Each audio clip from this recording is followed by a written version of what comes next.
احمده ونصلي على رسوله الكريم اما بعد فاعوذ بالله من الشيطان الرجيم بسم الله الرحمن الرحيم رب اشرح لي صدري ويسر لي امري واحلل عقدة من لساني يفقهوا قولي۔ اللہ تعالیٰ نے انسان کو جن بڑی بڑی نعمتوں سے نوازا ہے ان میں سے ایک نعمت اولاد کی نعمت ہے۔ قرآن حکیم میں اولاد کی ولادت کا ذکر ایک خوشخبری کے طور پر کیا گیا ہے۔ ارشاد باری تعالیٰ ہے، یا زکریا انا نبشرک بغلام اسمہ یحییٰ لم نجعل لہ من قبل سمیا۔ اے زکریا، ہم تجھے ایک بچے کی خوشخبری دیتے ہیں جس کا نام یحییٰ ہے، ہم نے اس سے پہلے اس کا ہم نام کبھی کسی کو نہیں کیا۔ تو گویا اولاد کا دنیا میں آنا انسان کے لیے ایک خوشخبری کی حیثیت رکھتا ہے۔ ایک اور جگہ پر اولاد کو دنیاوی زندگی کی رونق اور زینت کہا گیا ہے۔ ارشاد باری تعالیٰ ہے، المال والبنون زینت الحیات الدنیا، مال اور بیٹے دنیاوی زندگی کی زینت ہیں۔ اسی طرح انسان کے لیے اولاد ایک مددگار اور ایک بہترین غمخار کی حیثیت بھی رکھتی ہے۔ اولاد سے انسان کی بہت سی توقعات بھی وابستہ ہوتی ہیں، لیکن اولاد والدین پر سب سے بڑا حق جو رکھتی ہے وہ تربیت کا حق ہے۔ اس لیے والدین کو اس معاملے میں اپنی ذمہ داری کا ثبوت دینا چاہیے، اور قیامت کے دن اس کے بارے میں ان سے سوال بھی ہوگا۔ قرآن پاک میں اللہ سبحانہ وتعالیٰ فرماتے ہیں، یا ایھا الذین آمنوا قوا انفسکم واہلیکم نارا، اے لوگو جو ایمان لائے ہو اپنے آپ کو اور اپنے گھر والوں کو آگ سے بچاؤ۔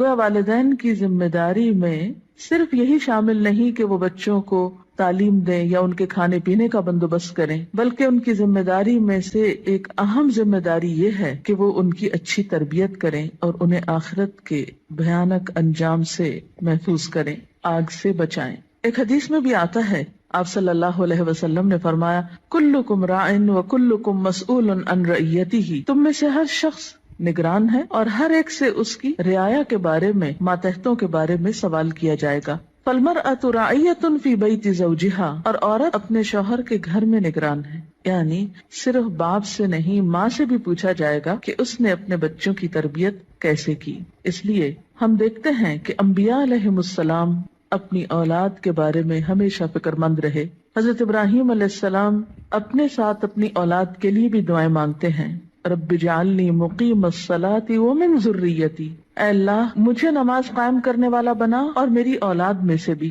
حضرت یعقوب علیہ السلام کے بارے میں آتا ہے کہ جب انہیں موت آئی تو اس وقت انہوں نے اپنے بچوں کو بلا کر کچھ پوچھا۔ قرآن پاک میں آتا ہے، ام کنتم شہداء اذ حضر یعقوب الموت اذ قال لبنیہ ما تعبدون من بعدی، کیا تم لوگ اس وقت حاضر تھے جب یعقوب علیہ السلام کے پاس موت حاضر ہوئی تو انہوں نے اپنی اولاد کو کہا کہ میرے بعد تم کس کی عبادت کرو گے؟ انہیں اس بات کا فکر نہیں تھا کہ وہ کھائیں گے کہاں سے یا رہیں گے کہاں پر، انہیں فکر یہ تھا کہ میرے بعد ان کی عبادت اور ان کی دین پر چلنے کی حالت کیسے ہوگی۔ اس لیے والدین کے ذمہ یہ بہت اہم کام ہے کہ وہ اپنے بچوں کی آخرت کی فکر کریں۔ اس لیے بچے کی تربیت کا اہتمام اس کی پیدائش کے ساتھ ہی بلکہ اس سے پہلے ہی شروع کر دینا چاہیے۔ بچہ جب ماں کے پیٹ میں ہوتا ہے تو اس وقت وہ ماں کے خیالات اور ماں کی عادات سے متاثر ہو رہا ہوتا ہے۔ اس موقع پر والدین کو خاص طور پر نیک اولاد کے لیے دعا کرنی چاہیے، جیسا کہ قرآن پاک میں آتا ہے، رب ہب لی من لدنک ذریۃ طیبہ، اے میرے رب مجھے اپنے پاس سے پاکیزہ اولاد عطا کر۔ پھر اسی طرح بچے کی پیدائش پر خواہ وہ لڑکی ہو یا لڑکا خوشی کا اظہار کرنا چاہیے، اللہ تعالیٰ کا شکر ادا کرنا چاہیے، اس نعمت کو اچھی طرح قبول کرنا چاہیے تاکہ پھر اس کی صحیح طور پر قدردانی ہو سکے۔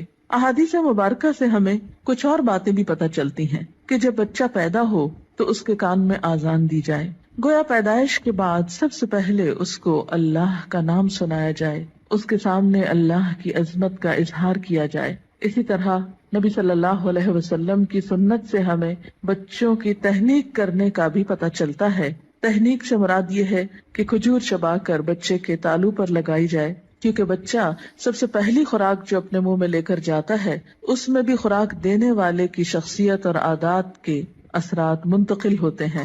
صحیح بخاری میں ابو موسیٰ اشعری روایت کرتے ہیں کہ میرے ہاں ایک بچہ پیدا ہوا، میں اس کو لے کر نبی صلی اللہ علیہ وسلم کی خدمت میں حاضر ہوا. آپ نے اس کا نام ابراہیم رکھا. ایک کھجور سے اس کی تہنیک کی اور اس کے لیے برکت کی دعا کی اور اسے میرے حوالے کر دیا. پھر اسی طرح بچے کا نام اچھا رکھنا چاہیے.